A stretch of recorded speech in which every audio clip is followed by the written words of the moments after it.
বাংলাদেশ নাকি শ্রীলঙ্কা তৃতীয় টি-20 ম্যাচে জিতবে কে? ভবিষ্যৎবাণী করল জ্যোতিষ বিড়াল।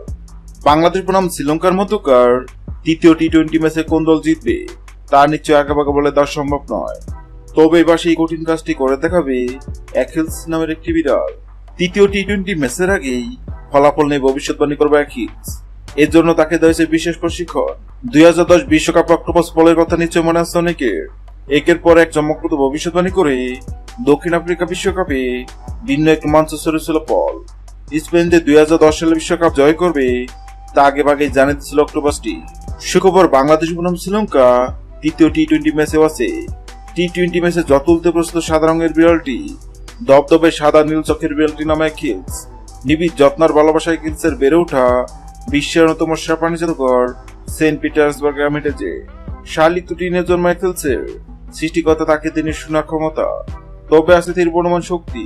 তা দিয়েই চমক দেখতেছে এই বিড়ালটি। কিন্তু কিভাবে? তৃতীয় ম্যাচ চলাকালীন অ্যাকিলসের সামনে 2 পাত্রে খাবার রাখা হবে। পাত্রের সঙ্গে লাগিয়ে রাখা হবে দেশের পতাকা।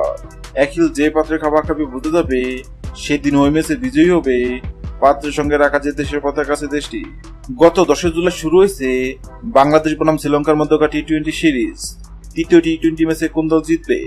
সেক্ষেত্রে অ্যাকিলস নামক বিড়ালের সামনে বাংলাদেশ ও শ্রীলঙ্কা নামক 2 পাত্রে খাবার রাখা হয়। অবাক করার বিষয় সবাই ভেবে নিয়েছিল বিড়ালটি তো শ্রীলঙ্কা নামক পাত্রে খাবার খাবে, কেননা শ্রীলঙ্কা অনেক শক্তিশালী দল এবং সবাই ধরে নিচ্ছে তৃতীয় টি-20 ম্যাচ জিতে শ্রীলঙ্কা। কিন্তু সবার ধারণা ভুল প্রমাণ করে অ্যাকিলস নামক বিড়ালটি বাংলাদেশ নামক পাত্র থেকে খাবার খায়। অ্যাকিলস নামক বিড়ালের এমন কাণ্ডে অবাক হচ্ছেন অনেকেই, কেননা বর্তমানে বাংলাদেশ টি-20তে দুর্দান্ত ফর্মে আছে। এবার দেখার পালা অ্যাকিলস নামক বিড়ালের ভবিষ্যৎবাণী সত্য হয় কিনা। হ্যাঁ দর্শক, আপনাদের বলছে আপনাদের কি মনে হয় বাংলাদেশ বনাম শ্রীলঙ্কার মধ্যে তৃতীয় টি-20 ম্যাচে কোন দল জিতবে? অবশ্যই কমেন্ট করে জানাবেন।